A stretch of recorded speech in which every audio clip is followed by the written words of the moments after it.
මීළඟට අබ්දුල් වාසිත් මන්ත්‍රීතුමා ඔබතුමාට විනාඩි 6ක කාලයක් ලැබෙනවා. பிஸ்மில்லா ரஹ்மான் ரஹீம். கௌரவ தலைமை தாங்கும் உறுப்பினர்களே, பொத்தியில் பிரதேச செயலக பிரிவில் நெற்செய்கை மேற்கொள்ள அனுமதி வழங்கப்பட்ட சுமார் 1300 ஏக்கர் நெல் வயல்கள் தற்பொழுது நீரின்றி செத்துக் கொண்டிருக்கின்றன. எமது தேவை ஹெடயா திட்டம் ஆரம்பிக்கப்பட்டு நீர் வசதி ஏற்படுத்த வேண்டும் என்பதே.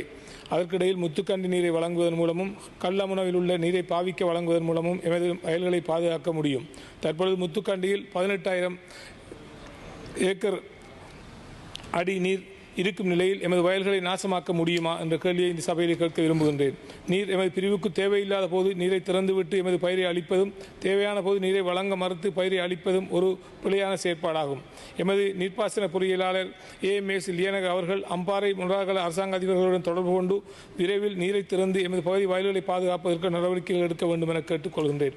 மேலும் 18,000 ரூபாய்க்கு யூரியாவினை கொள்வன செய்தும் அதிக விலை கொடுத்து கிருமிநாசிகளையும் பெற்று விவசாயம் செய்த விவசாயிகள் எமது பிரிவில் மட்டுமன்றி அம்பாறை மாவட்டம் மட்டுமன்றி எமது நாடு முழுவதும் விளைகின்ற நெல்லை 4,500 தொடக்கம் 5,000 வரை விற்பனை செய்யும் நிலை உள்ளது. எனவே அரசானது ஒரு கிலோ 120 ரூபாய் என்று தீர்மானித்த நெல்லின் கொள்வன விலையை மேலும் அதிகரித்து எமது விவசாயிகளுக்கு உதவ வேண்டும் என கேட்டுக்கொள்கின்றேன். பொத்தியில் பிரதேச செயலக பிரிவில் 18 சமுர்த்தி அபிவிருத்தி உத்தியோகத்தர் வெற்றிடங்கள் நிலவுகின்றன. மட்டுமன்றி அம்பாறை மாவட்டம் உட்பட அனைத்து மாவட்டங்களிலும் இந்த வெற்றிடங்கள் நிலவுகின்றன. இவற்றினை நிரப்ப அரசு நடவடிக்கை எடுக்க வேண்டும். மட்டுமன்றி ஒரு ஊழியர் 3 பிரிவுகளில் தமது கடமைகளை மேற்கொள்ளும் நிலையும் காணப்படுகின்றது. எமது பிரிவில் சமுர்த்தி ஹெட் குவார்ட்டர் அலுவலகங்களுக்கு லேப்டாப், போட்டோகாப்பியர், ஃபர்னிச்சர்ஸ் வழங்கி கடமைகளை சிறப்பாக மேற்கொள்ள ஆவண புரிய வேண்டும் என்று இந்த சபையிலே கேட்டுக்கொள்ள விரும்புகின்றேன்.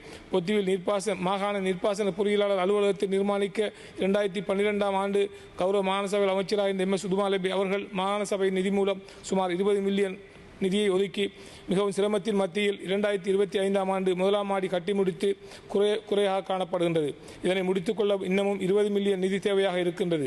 எனவே அமைச்சும் அரசும் இதில் கவனம் செலுத்தி இந்த கட்டிடத்தை முடித்து தருவதன் மூலம் செம்மணி, நாவலூர் குல விவசாயிகள் பரிபூர்ணமான நன்மையை அடைய முடியும் என்று நம்புகின்றேன்.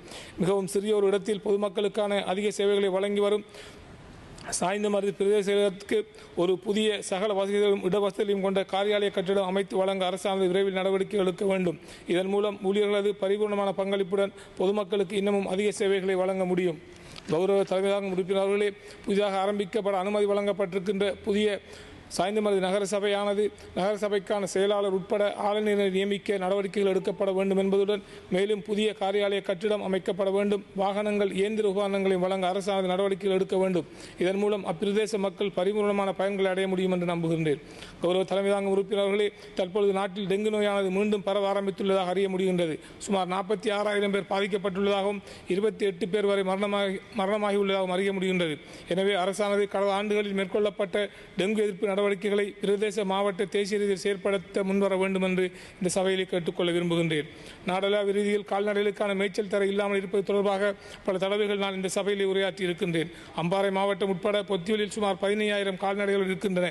இவற்றுக்கான மேய்ச்சல் தர இல்லாமல் இருப்பதால் வனங்களுக்குள் நுழையும் இந்த 5 அறி ஜீவன்களுக்கு எதிராக நீதிமன்றம் மூலம் தண்டர் பணம் தீர்மானிக்கப்பட்டு அறவிடப்படுவது மிகவும் கவலை அளிக்கின்றது. எனவே கால்நடை விவசாயிகள் பாதிக்கப்படுகின்ற நிலைமையை தடுப்பதற்காக அரசு தீர்க்கமான ஒரு முடிவை எடுக்க வேண்டும் என கேட்டுக்கொள்ள விரும்புகின்றேன். நாடளாவிய ரீதியில் உள்ள காலேஜ் ஆஃப் எஜுகேஷனில் உள்ள பயிற்சி ஆசிரியர்களில் எமது பொத்தியூரினைச் சேர்ந்தவர்கள் நியமனம் பெறுவதற்கு 16 பேரும் தேங்க்யூ 9 பேரும் உள்ளார்கள். எமது பிரிவில் கோட்ட பாடசாலைகள் சுமார் 127 வெற்றிடங்கள் நிலவுகின்றன. ஒரு தேசிய பாடசாலை உட்பட மொத்தம் 21 பாடசாலைகள் கொண்டது எமது பொத்தியில் கோட்டம். எனவே ஆணையாளர் உட்பட அதிபர்கள் இந்த நியமனங்களை வழங்கும் போது எமது பிரிவு ஆசிரியர்களை எமது கோட்ட பாடசாலைக்கு நியமிக்கவும், பயிற்சிக்கான காலேஜ் ஆஃப் எஜுகேஷன் டீச்சர்ஸ்களையும் எமது 120 ஆசிரியர்கள் வெற்றிடமாக இருக்கின்ற கோட்டத்திற்கு நியமனம் செய்து எமது மாணவர்கள் பரிபூர்ணமான கல்வியை பெற்று கல்வியில் சிறந்து விளங்க உதவுமாறு தாழ்மையுடன் கேட்கின்றேன். அண்மையில் வெளியிடப்பட்ட ஓயில் பெருவற்றில் எமது பிரதேச செயலக பிரிவு பாடசாலைகளில் பொத்தியில் MMTM, திலகேஸ்வரம், அபிஷேக், ஸ்ரீகாந்த் தயாலினி, அல்பஹரியா வித்யாலயம், ஃபாரூக், சமீனுல் ஷமான், ஹனீர் முகமது, இஷ்வாக், ஹாரூன் முகமது, சீராஸ், அக்ரம், ஆனிஸ் அகமட் ஆகிய மாணவர்கள் 9 பெறுவர்களை பெற்றிருக்கின்றார்கள்.